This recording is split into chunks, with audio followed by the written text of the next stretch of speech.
Repas. C'est le repas qui donne de l'importance aux éléments.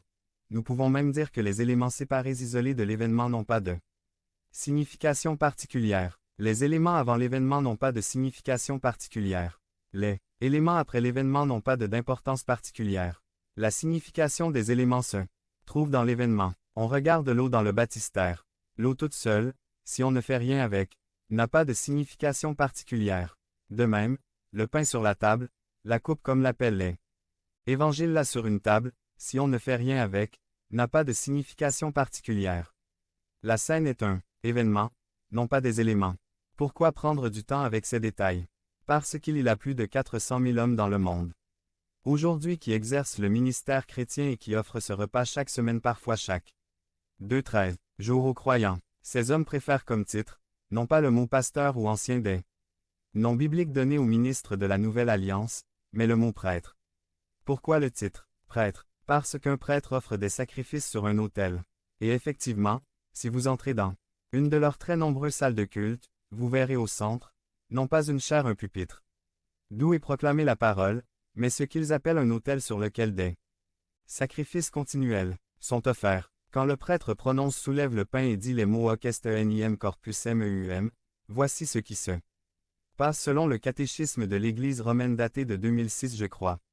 1413. Par la consécration s'opère la transsubstantiation du pain et du vin dans le corps et le sang du Christ. Sous les espèces consacrées du pain et du vin, le Christ lui-même, vivant et glorieux, est présent de manière vraie, réelle et substantielle, son corps et son sang, avec son âme et sa divinité. Confer. CC. 30. DS 1640. 1651. Attention, ce n'est pas que le Christ est réellement présent. C'est que le pain est réellement devenu le corps du Christ. L'Église romaine prend cette doctrine très au sérieux. Écoutez ce que dit le Concile de Trente. 1. Si quelqu'un dit que dans le très saint sacrement de l'Eucharistie ne sont pas contenus, vraiment, réellement et substantiellement le corps et le sang en même temps que l'âme et la divinité de notre Seigneur Jésus-Christ et, en conséquence, le Christ tout entier, mais dit qu'il nie sont qu'en tant que dans un signe ou en figure ou virtuellement, qu'il soit anathème. Et pour ceux qui disaient c'est le vrai corps de Christ, mais ça demeure au même temps du pain.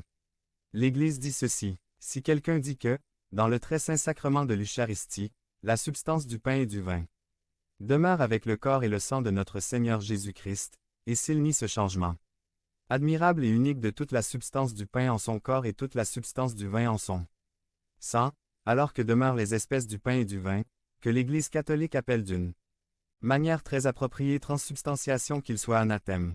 Puisque Jésus-Christ est réellement présent dans les éléments, il faut donc les adorer. 1378. Le culte de l'Eucharistie.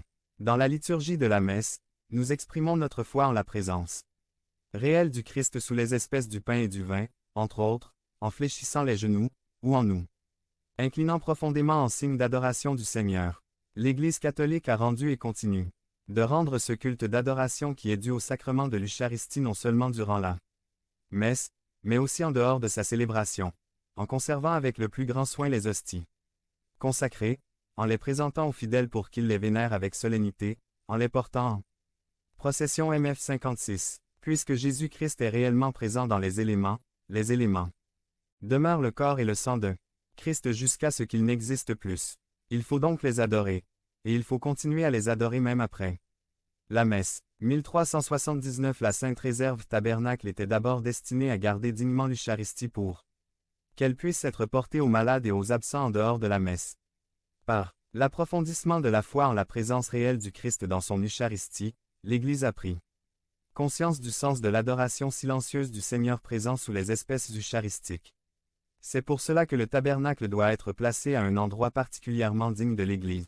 Il doit être construit de telle façon qu'il souligne et manifeste la vérité de la présence réelle du Christ. Dans le Saint-Sacrement, 3.13, l'Église romaine exige qu'on adore les éléments comme étant Christ lui-même. C'est pour cela que tant de chrétiens ont dit que la messe était et demeure une idolâtrie. Et ils ont payé très cher. Beaucoup de nos ancêtres dans la foi ont été persécutés sur ce point. Je vous donne un seul exemple, celui d'un paysan, Pierre Chevet, vigneron à Villeparisis. Il avait tellement lu son Nouveau Testament, qu'il le savait sur le doigt, ainsi parle Crespin. Il a été arrêté, et on le conduisit à la prison du Châtelet, à Paris. Le prêtre chargé de l'interroger lui demanda s'il croyait à la messe. Est-elle contenue au Nouveau Testament? Demanda-t-il. Le prêtre avoua que non.